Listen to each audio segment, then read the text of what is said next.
So the dollar is crashing as Donald Trump and his buddies are trying to pass their one big beautiful bill, and their numbers don't add up, and you're seeing the reflection in the markets.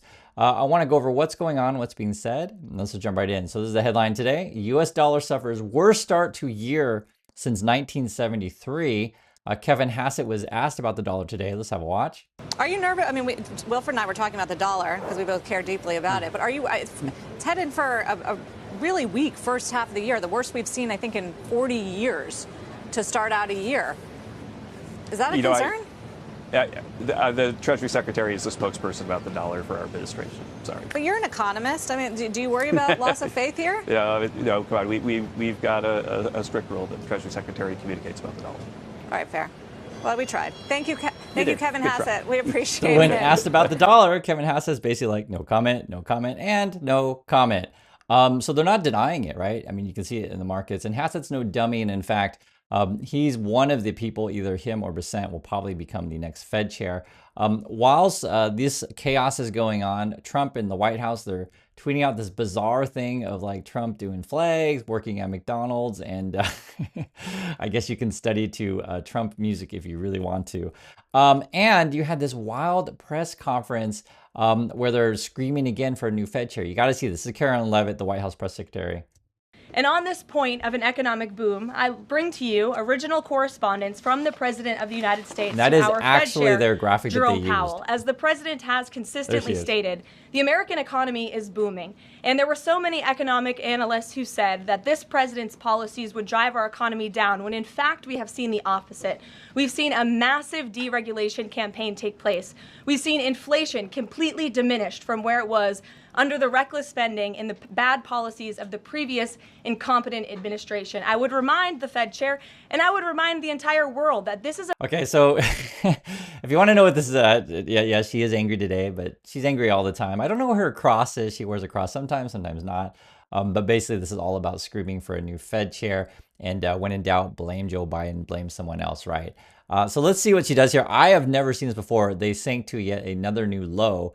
A president who was a businessman first, and he knows what he is doing. He has a proven economic formula that worked in his first term as president, and it is working again. The one problem that remains is high interest rates for the American people. The American people want to borrow money cheaply, and they should be able to do that. But unfortunately... So if you listen to their language, just listen, it's like, the American people want to borrow money cheaply, and if they want to, they should be able to do that. So basically, another way to say it is, Trump's policies don't really make sense. The numbers don't add up. The government needs to borrow a bunch of money. Please, please lower the rates because we want to borrow as much as we can and add on to the national debt. So why aren't you helping us out here, pal? I mean, seriously, that's really talking about borrowing money. We have interest rates that are still too high. So the president sent this note to the Fed chair today. And if you look at this chart, this is a chart of all of the interest rates of many countries throughout the world. At the top is Switzerland. They're only paying a quarter for interest rates. Cambodia, Japan, Denmark, Thailand, Botswana, Barbados, Taiwan, Bulgaria, Cuba, Sweden, Morocco, Cabo Verde, South Korea, Algeria, Canada, Albania, Libya, Malaysia, China, New Zealand, Trinidad and Tobago, Czechia, Bolivia, Australia, Costa Rica, the Bahamas, Kuwait, Papua New Guinea, Bosnia, United Kingdom, and the UAE are all paying lower interest rates than the United States of America, which has one of the hottest and strongest economies in the world. The president sent this note to the Fed chair. It says, Jerome, you are as usual too late. You have cost the USA a fortune and continue to do so. You should lower the rate by a lot. Hundreds of billions of dollars are being lost, and there is no inflation. And the president is right. There is historically low inflation thanks to his policies, and we will... This is the actual letter that they sent. No, for real.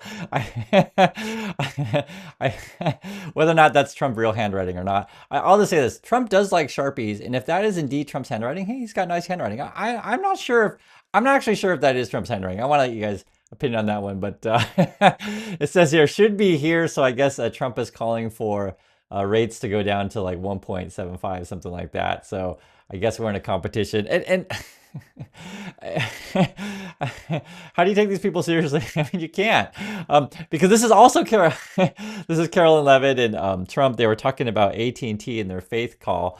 For real, this is an actual thing. I'm doing a major conference call with faith leaders from all over the country, and AT&T is totally unable to make their equipment work properly.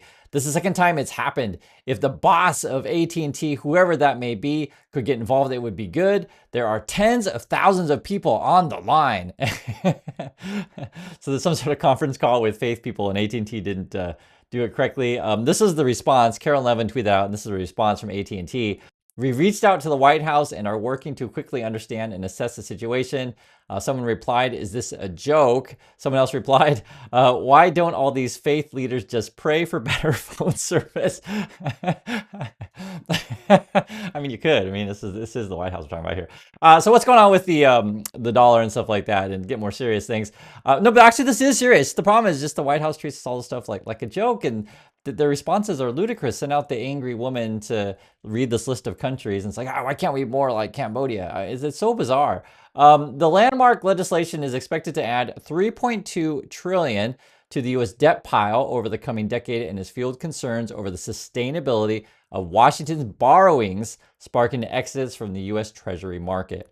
So basically, if you haven't been following the story, and we talk about all along, everyone's expecting Trump to borrow a bunch of money because their numbers don't add up. And so they're getting angry. It's like, oh, why are rates so high? Why don't you just lower the rates so we can borrow yet more money? Let's get everyone borrowing. That's the solution to everything. And it's like pretty nuts. And so that's why you'll see it in the dollar. We're kind of all expecting them to borrow more, and they're asking to borrow for less rates. It's insane. One thing that's kind of interesting is like, will foreign countries want to buy our debt? That's the question. So listen to what Bessent has to say about the dollar, because remember, Hassett was saying Bessent is the only one who can comment on the dollar. Now, this is an older interview from last month, basically, because he was interviewed today and was not asked any questions about the dollar. So I think they have strict rules on people who interview him, and probably one of the rules is don't ask me about the dollar. But this particular interview is based on like a podcasty kind of thing that's friendly to the White House. See what they have to say.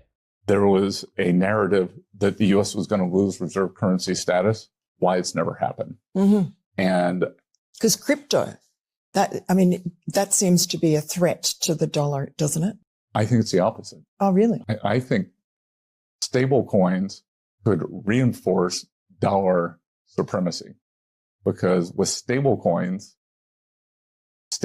could end up being one of the largest buyers of U.S. treasuries or T-bills. Mm-hmm. So all of a sudden... So here's their argument. Okay, so yeah, we understand maybe China, maybe Japan, maybe the UK, maybe they don't want to buy our debt anymore. But stablecoin, crypto. How can you... And this guy, it's either him or Hassett are going to be the Fed chair.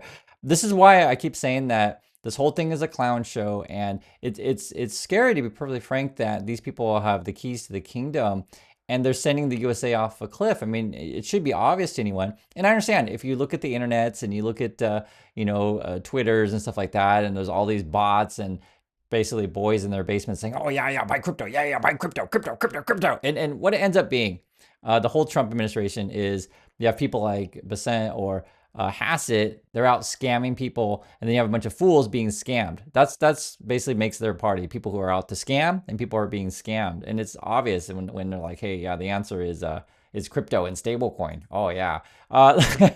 This is Hassett when asked about the debt, because regardless, let's say we have disagreements on how we should conduct policy, just your basic numbers look like, hey, your national debt is going to skyrocket by like $3 trillion. We're deficit spending. What say you? Let's listen.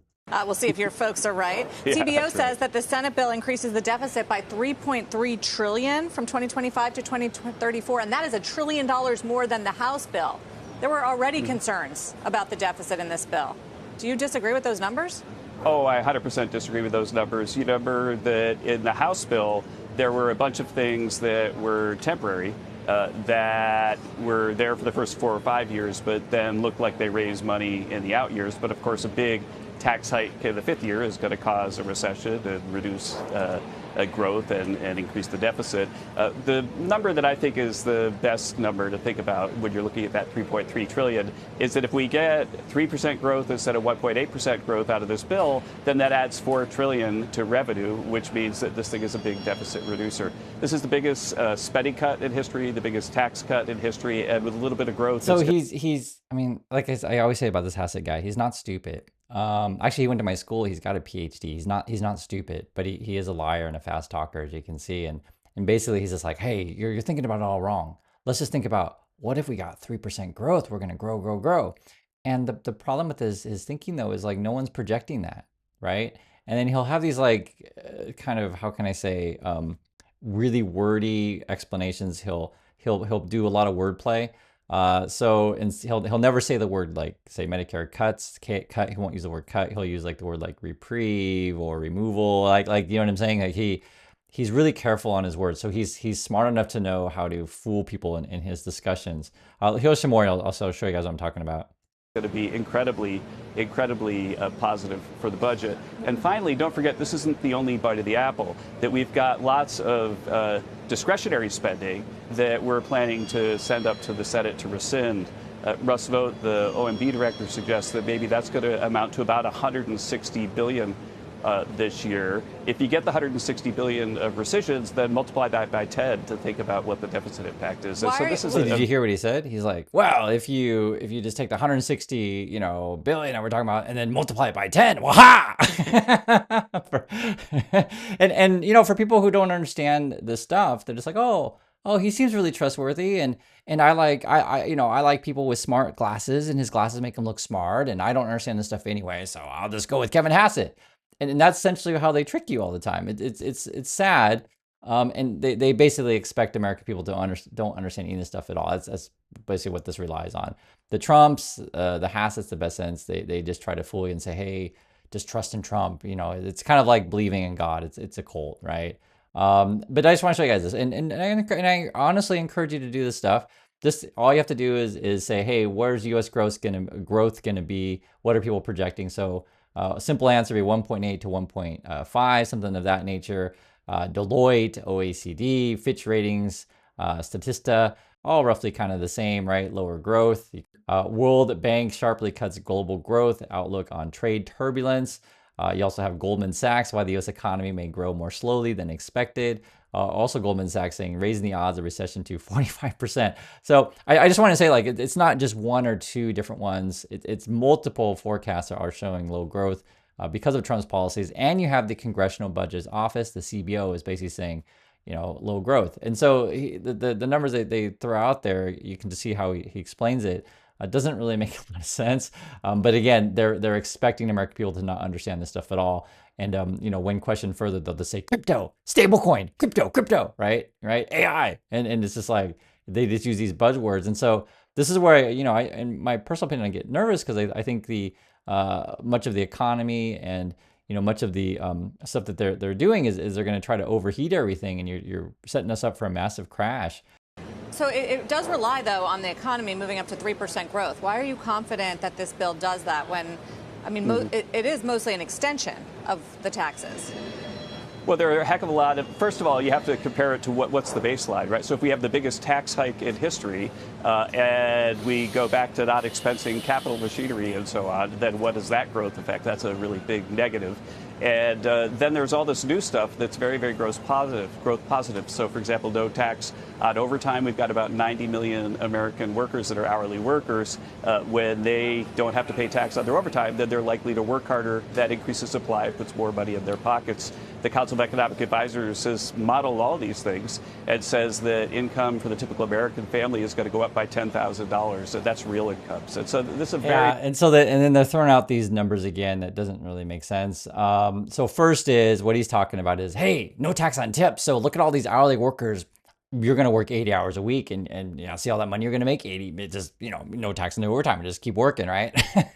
That's really what they're arguing. And then he'll say like this $10,000 thing. Now, remember that number that they're projecting may or may not even be true, but I'll just say this, that is an average. Okay. And it is skewed heavily. The more that you make, the more you're going to get. But for the average family, maybe if they do their tax breaks, maybe you'll end up with an extra, $800 to $1,000 a year. It's nowhere near the 10,000. 10,000 is an average number. And again, it's heavily skewed because the more you make, the more you're going to get. But, most people aren't going to be like in the, billionaire status where you can get these massive tax breaks. But again, you have to know the difference between mean and median. He's talking about the mean, not the median. I want to make that clear. If you don't understand what I'm talking about, watch my prior video where we went over these things, but these are just basic math, and it's important to understand this stuff because if you don't get basic math, that's how they trick you. Expensing, so we are also deregulating at the same time. So we saw it in Trump 1.0. I think that we can see it here. So I think we can really accelerate the economy because the CBO model shows 1.8% growth, whether we have the biggest tax cut in history or we get this across the line and give companies and consumers great certainty. You mentioned that the spending cuts were just a start. Now, which will prevail when you think about the cuts specifically as it pertains to Medicaid? Will the House level of cuts to Medicaid prevail or the Senate level? And which one will the president support? We'll see. My sense is, and again, I take exception to cuts. We are actually bending the curve further out. We are getting able-bodied people back to work, and the most needy will have greater benefits. According to Besant, the most needy will have greater benefits. And again, a lot of these people, they're all about controlling the language. They don't want to use the word cut. They'll just say, we're just bending the curve, right? So these are the kind of tricks, if you understand what's going on, you'll know that these people are misleading, they're liars, and it's funny because they acknowledge like, oh yeah, we saw that the people were projecting like everyone's especially projecting 1.8% growth, but let's just bend the curve there a bit. Let's get crypto. It's a joke, and it's either going to be him, Hassett, or the other guy, Besant, will be the next Fed chair. I'll say a toss-up at this point. Director, there's been tons of comments from the president in recent days and weeks towards the Fed chair and the level of interest rates. What has been your personal advice to him on those comments and the extent to which it might undermine people's long-term views towards the dollar? Well, I'll keep my advice to the president on any topic to myself. But the thing that I can say is that the president has strong views that the Fed has room to lower interest rates. He has strong views that interest rates in the U.S. are about the highest in the developed. So as you can see, I'll keep the advice to my president myself, but I'll kind of say what the president's saying because basically the president's my mouthpiece, right? I this is him and Besant are the worm tongues, if you guys know what I'm talking about here. And again, let's see more. I said I think it's either him or Besant are going to be the next Fed chair probably. If he asked you one day in the future, not immediately, would you rather that job to the one you've got currently? Talk about the Fed chair. I'm not going to talk about that. No comment on that. 14% on Polymarket, Kevin. That's where you are. That's where you are right now. 18, isn't it? Do you want to be Fed chair? Again, I'm not going to comment on that. Right. So this is what's going on. That's the Trump people. Want to hear your thoughts. Do appreciate your time. I'll catch you all in the next video.